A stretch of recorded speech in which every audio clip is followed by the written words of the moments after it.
to Muffin Talk.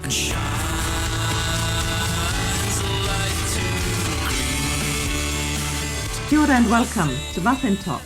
This program is brought to you by the initiative Titipounamu, Study and Joy.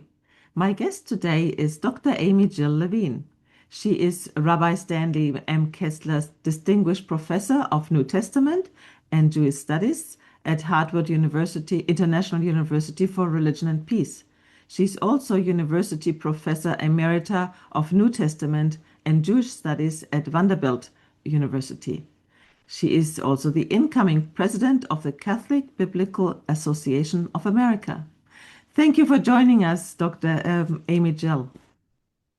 Please call me AJ, and it's always a pleasure to talk with you. AJ, okay, wonderful. Thank you, AJ. Last year, Titipounamu Study and Joy organized a webinar on the topic of Parrhēsia, speaking truth to power. But this boldness is always a risk. As we are entering the Passion of Jesus, we hear that Jesus did not shy away from standing up against powerful people. AG, how would you define Parrhēsia? It's often translated speaking boldly or speaking forthrightly. The Gospel of John loves this term. It uses it all over the place to describe what Jesus says. It's not hiding. It's not being indirect.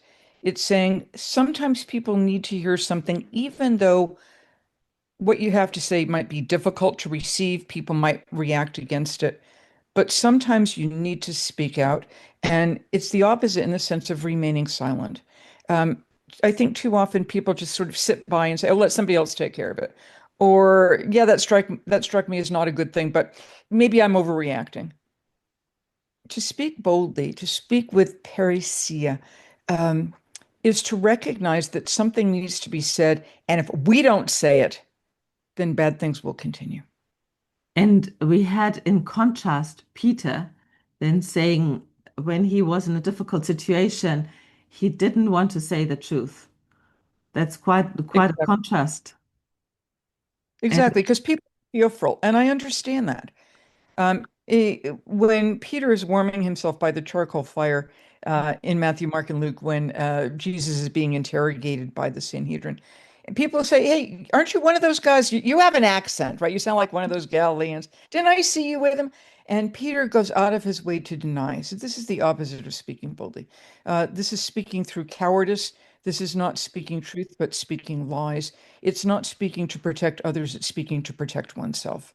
One of the more remarkable things about many remarkable things concerning Jesus is that he never asks his followers to do something that he won't do himself. So he provides the model. And you know, when Satan tempts him, he says, listen, this is not your call. You don't know what you're doing. You know, worship the Lord your God and go away. He doesn't succumb to temptation. He doesn't resort to dissembling. When people need to hear something directly, whether it's speaking to Satan or speaking to Peter, then Jesus says what needs to be said. What do we know about the context of when Jesus speaking truth to power? How dangerous was it for him? I think when we speak truth in situations where truth is in short commodity, it's dangerous not only politically, it's also dangerous personally. If we tell somebody whom we love, what you're doing is harmful, the drugs that you are taking, the gambling that you're participating in, whatever, we risk alienating family members, we risk alienating friends. So it's not simply when Jesus says, you know, there might be some problems with the current government, referring to, say, Herod Antipas, that fox, not a compliment. He risks. But he also risks when he speaks to his disciples.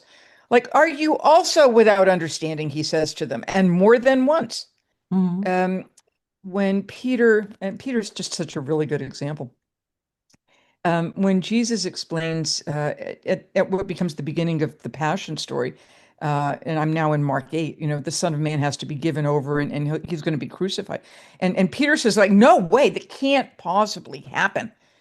And Jesus rebukes him and says, get behind me, Satan, because you're not on the side of God, you're on the side of humanity. That's also speaking truth to power. And that would have been shocking to Peter. Peter's doing what he thinks is the right thing to do. He's saying, I don't want you to die. That's what friends say. And Jesus has to be able to overcome that emotion and say, because I understand why you're saying that, but you have to understand what's important here. And sometimes the shock value of calling someone Satan, I mean, clearly Jesus didn't think Peter was Satan, but that shock value, that bold speech can make people sit up and take notice and go, ah, I have misunderstood. And Jesus lets us know through the rest of the gospel that he hasn't given up on Peter, not by a long shot. I think that's the So, beauty of the writings, that even though we might fail short, there is still a chance, and we are not completely pushed away. So Peter is like a good example. Oh, Jesus always tries on him, tries with his disciples. But also, what I like in the Gospels is that Jesus doesn't attack anybody. He stays with what is relevant to speak the truth. I would probably want to nuance that a little bit. Jesus can be very, very harsh and very, very insulting. And sometimes I'm not sure the rhetoric is all that effective. In Matthew chapter 23, which is a series of invectives against scribes and Pharisees, is, woe to you, scribes and Pharisees, because you do everything awful and then some. Uh, Sometimes, and there are some direct insults there, and sometimes direct insults do not serve as a prod to repentance. They simply serve to increase alienation. So you have to be careful about that. In the Gospel of John, when he refers actually in chapter 8 to the Jews who believed in him, he calls them your children of the devil. He says, you're not really children of Abraham. If you were children of Abraham, you'd do what Abraham would do, which is to follow me. But clearly, you're children of the devil. So sometimes direct speech can overshoot, particularly as time goes by and we read those words detached from their original historical context. So we have to be very, very careful about deploying that direct speech because it can serve to worsen relationships and uh, make people hunker down in their own views rather than say, well, maybe this guy has a point. The Greek have this special word, speaking truth to power, that we can't really translate. We have truth and we have power, but the speaking truth to power, that's an expression or a translation. Do you think that's the accurate, you said boldness? And how would you describe it if somebody says to you, what does Parrhēsia mean for you in the context of the scriptures? Right. That's exactly the right question in the context of the scriptures. That's great.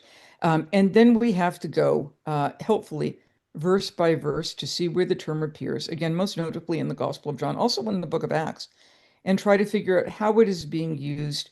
And all words take on different meanings depending upon context. If I call a little child sweetie, that's got a different valence to it than if I call the man I've been living with for the past 50 years or so sweetie. Um, so we need to know what are the circumstances, and we need to know the broader narrative concerns here. In the Gospel of Mark, when Jesus explains that he's going to be crucified and die, that's when he speaks with Parrhēsia. That's when he speaks with boldness, because before that he had been teaching in parables, hoping people would come along and get the point. But sometimes they need to hear things directly. So we might look at speaking boldness as speaking entirely plainly, speaking in a way that should be fully comprehensible, not dumbing down, but also not being so far up here that people have no idea what we're talking about. I find this happens very often when people get interviewed on TV. They don't answer the question that gets asked. They're just kind of up here telling their own story. Just tell me directly what you think. The English expression to beat around the bush, right? Yes. Just get to the point. Or, sometimes it's a matter of sort of like ripping the Band-Aid off. It's painful at first, but that's what you need to do.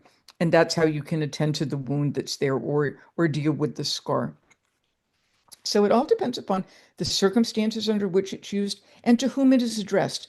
Speaking boldly, speaking with Parrhēsia to Peter is different than speaking with Parrhēsia to Pontius Pilate or to Satan. So in other words, we have to know when to use our words and we need to know what words to use. What do you think the message is from Jesus when he says, when he acts like this? Does he say, yeah, you need to be also more bold. You need to speak truth to power. You have to have courage. Or does he say, well, this is the ideal, or but I do understand that humans are weak, and it takes a lot of courage to speak boldly. And maybe that's why he was sent to us to show, look, this is, if you're courageous, this is what you can do. And there might be others who are not as courageous as me, but you can speak for others. You can help others to be like an advocate speaking with the person. Absolutely. Right. Advocate here is, again, well done. It's really an excellent word because in the Gospel of John, one of the terms that's used for the Holy Spirit in Greek, it's the paraclete, but it translates an advocate, like somebody who stands beside you and pleads your case in a law court, Mhm. like the French avocat, as a barrister or a lawyer. So that's perfect. Jesus doesn't actually teach us this. We already knew this. We knew this from the prophets of Israel. We knew it from Moses. We knew it from Elijah. We certainly know it from Jeremiah. Uh, we actually know it from Job as well, who says to God exactly what he thinks with boldness. Because even God, we can speak boldly to God. As long as we're in a relationship with God, we can say, "Why have you forsaken me?" Or "Get with the program," or "I'm hurting, do something." Those would be called Psalms of Lament. Um, because we're still in relationship and we're telling God with honest, raw feeling, this is how we feel. So Jesus has an entire history of people speaking boldly. Where he, I think, moves the register a little bit is sometimes in his parables. One of my favorite parables is sometimes called, it's like the parable of the friend at midnight. And it's kind of hard to parse out because it has a lot of pronouns and you don't know who the he and the who is, but whatever. Um, and what happens is our translators, our English translators, can't speak with boldness. So what most English translations say, so there's a guy and he's got his kids, he's in bed, it's night, the doors are closed. And a friend calls out to him from the street, "Hey, a friend just came to visit me. I need 2 loaves of bread." Midnight. And the guy inside says, "Listen, I'm tired. My kids are here. The door, go away." Um, but he keeps shouting out. And in most English translations, we read, well, the guy might not get out of bed and provide the bread because this guy's his friend, but he'll do it because he's persistent, right? Mhm. But the Greek actually doesn't say persistence, it says he's shameless. He's willing to get up and go into the street in the middle of the night and say, "I don't have any bread. And I feel really stupid because I don't have any bread. And I've got a friend here and I'm now going to call on you." That's shamelessness. Most people would be far too embarrassed to do anything like that. So part of what we learn here is sometimes we need to overcome our own sense of I'll be humiliated if I do this. I'll feel shameful if I do this. Um, Here's an example. I'm sitting in a classroom or a church or a synagogue or a political meeting, and somebody says something that's just absolutely awful. And then I think I should get up and say something. But everybody else is sitting down. And if I say something, I'm going to be shamed. I'm going to disrupt what's happening here. But then that additional oomph comes in and says, "No, this is speaking truth to power. This is something that I cannot let rest. And I have to stand up and I have to say something." And if I suffer some public humiliation, it's absolutely the right thing to do because sometimes you need to do that in order to make sure that guests get fed. I think that's a really excellent example because the public humiliation is for both. Because the person who shouts, that's a problem for many others who said, "Why is he shouting?" So they might blame him. At the same time, they are thinking, "Why does the other one not answer?" So you have both in a very tricky situation, and it can only be solved if one gives up. And That's right. so, Can I tell you a story about this from my childhood? yes. This is one of my favorite stories. Okay, so when I was much, much younger, when I was still a child, my father died. I'm an only child. I'm very, very close to my mother. And in the Jewish tradition, when somebody dies, there's a memorial prayer that we say called the Kaddish. And one is supposed to say this with a quorum of 10. In other words, when you're in mourning, you have a community to surround you. So there's certain prayers for which you need a quorum. And when I was a child, this is back in 1970, a long time ago, the quorum had to be 10 men. So my mother says, we're going to go to synagogue first thing in the morning and more or less at sunrise and at sundown. And we're going to say this prayer for your dad. And I'm like, okay, I'm in this. So it's about 2 weeks after my father died.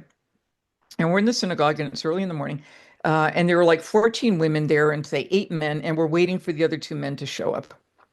And I'm thinking, this is really stupid, right? But I'm just a kid. What do I know? Mm. And my mother, who was really quite shy, I mean, she wasn't like a forward-facing person. She was a bookworm. She liked to read and she liked to knit, much of a homebody. Suddenly looked up and said, "I agree, this is stupid." And she suddenly began the service. I was so embarrassed. I said, like, "Mommy, like, you can't do this. Don't do this." That's actually how our synagogue became egalitarian. On the one hand, I can look back and I'm so proud of my mother. And on the other hand, I look back and I'm thinking how stupid I was that I was embarrassed for her when she was doing exactly the right thing. But it took me a while to realize what was happening. Because at that point, I just felt shame. How could my mother possibly be doing this? And I think that's just a marvelous example of sometimes when you speak with such boldness, the reaction, even among people you love, might be, "What are you doing?" Or "This might reflect badly on me," or "I can't believe you're doing this." And it turns out it's exactly the right thing to do. We see that and we go, "Yes, that's right." And the next time I have an opportunity, I'm going to follow my mom or I'm going to follow Jesus and I'm going to say what needs to be said. And she broke the ice. Someone said, "Well, this makes perfect sense." Mhm. 1970, good for my mom. And if we look at the story with the bread, others in the village would say, look what happened to this man. He was shouted at as long as he was not giving bread to his neighbor. So you'd better Yep. give the bread quicker because otherwise everybody's awake and we don't like this. One shameless person can make all the difference in the world. Thank you so much, AJ. So that's really it's a different perspective, and I like your examples. They will st really stick with me with the Parrhēsia, and I think that we all are called to have some courage. But if we don't have the courage personally, we can support those who have courage and speak for other people. Absolutely. And when they speak up, take a deep breath and consider before we immediately rush to judgment. Correct. Thank you so much. Thank you. Always a pleasure. Out there, heroic peace is calling. In the bonds of love we meet. For the world, a new day dawning and shine.